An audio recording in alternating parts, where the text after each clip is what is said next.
Disclaimer: I'm not willing to deal with hate. If you can stand an analysis/opinion, just go ahead and watch something else. No hate to the characters nor the ship. This is made with an objective point of view. Kirishima Eijiro and Ashido Mina. Is their relationship built or meant to be romantic?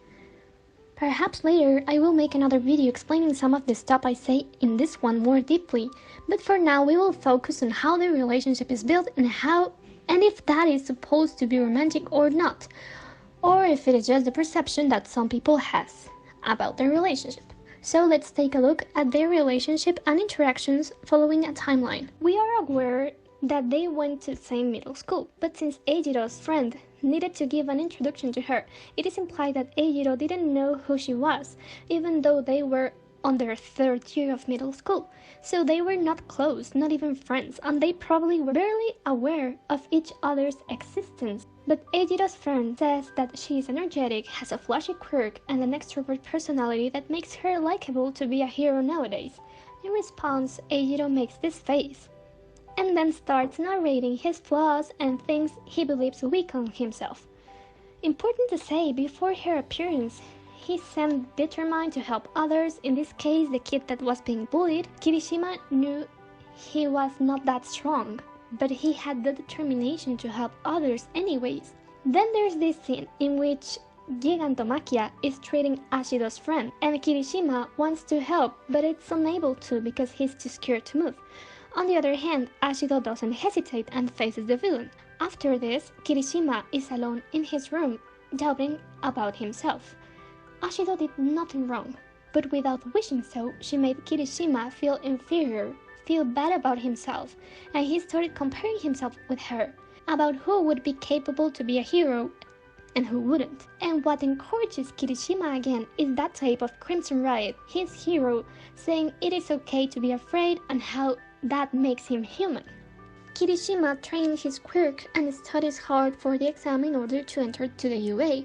Then Ashido and Kirishima encounter at the entrance of the UA, and he reacts defensively because he has certain perception of Mina, replying he is not going to be a weakling and that his pathetic Ken is now out of the game. Mina understands what he means, since that day seemed to be rough for him, and tells him that once he has gone over it, she will spread rumors about how Kirishima was in the past and how he is today. And before any of you comment, but the cherry blossoms are a Japanese sign of love and they are used in romance anime, not to get so much into it, but Horikoshi uses cherry blossoms all the time.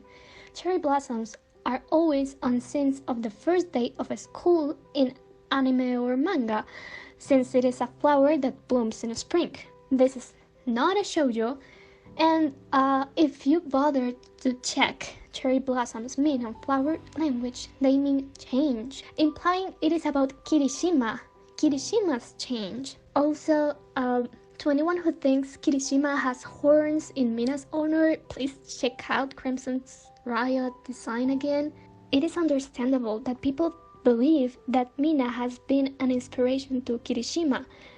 That is not the word I used, but I understand it. Even though, more like being a motivation, Kirishima admired her and at the same time feared her. Her outgoing personality, wanting in some way to be like her in order to become a better hero. And yes, just to make it clear, admiration is not romantic love. Stop thinking that. Kirishima admires Crimson Riot, perhaps Mina, Bakugo, Kaminari, Zero, Tokoyami, Midoriya, Uraraka. Does that mean he's in love with all of them? No. Just because Mina is the female character he has had more interaction with, relatively, does that make it romantic? No.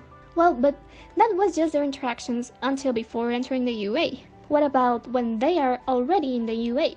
Well, they don't seem that close, and I believe that if we were not told that they were in the same middle school, we wouldn't have noticed, since it's not that noticeable.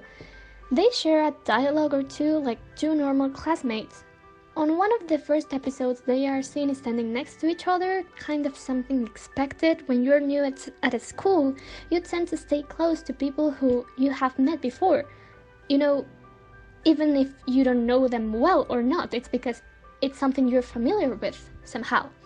They have been talking or sitting together a couple of times, but how is that romantic? And Kirishima sitting or being close with guys is not.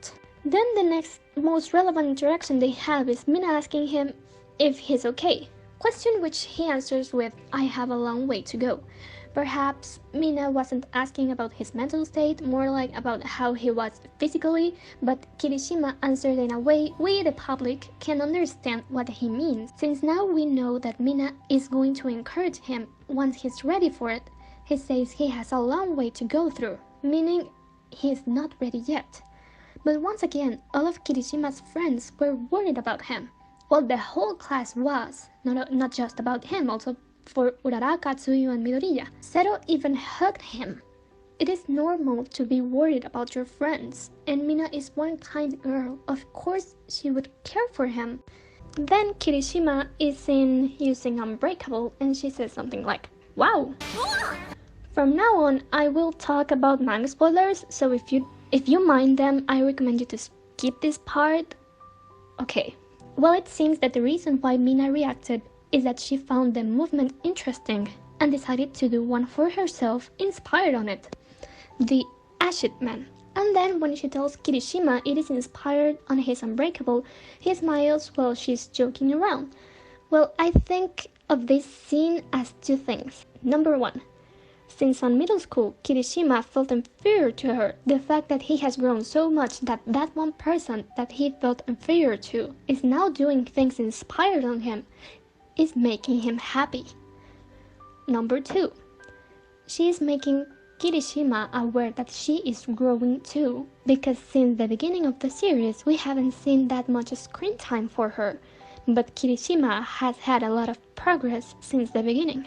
And let me put it this way, students in the UA are all the time doing or development movements inspired or helped by others. Just like how Midoriya moves like Bakugo, or how Midoriya started using kicks asking for Ida's help. It is My Hero Academia, and not because it is a female character doing something inspired by a male character, it means it is supposed to be romantic. And then we have chapter 280, titled Red Riot, in which Kirishima saves Mina from being crushed by Gigantomachia. Not to be that person, but Kirishima's slogan is, "No one behind me is going to bleed." Kirishima is protecting people all the time. He has protected, or tried to protect, Kaminari, Bakugo, Fatgum, Aizawa, Tamaki. Are you telling me that just because he protected a girl, this is suddenly romantic? Don't get me wrong. It is a cute ship somehow, but it is this simple. If you can see this as romantic, then why don't you see other relationships that Kirishima has, Kaminari, Zero, Bakugo, Tamaki, Midoriya, as romantic too? I mean, he has had more development with all of these characters. He has been closer to them than with Ashiro. Then why, just because she is a female, this is romantic? I seriously don't believe Horikoshi is building their relationship in order to be romantic. I actually think he's meaning to make a rivalry/friendship between them, proving that male and female characters can have bonds other than romance. But the fact that shonen manga tends to make every character have a couple, every female character to be in a relationship, some people tend to see it that way. And as if it was mandatory for them to have this sort of bond, when it is not. Next time, we may talk about Horikoshi's use of cherry blossoms, how Horikoshi's sketches do not mean some ships may become canon. We'll analyze other ships, popular or not, and some characters too. Stay safe and no hate. Peace out.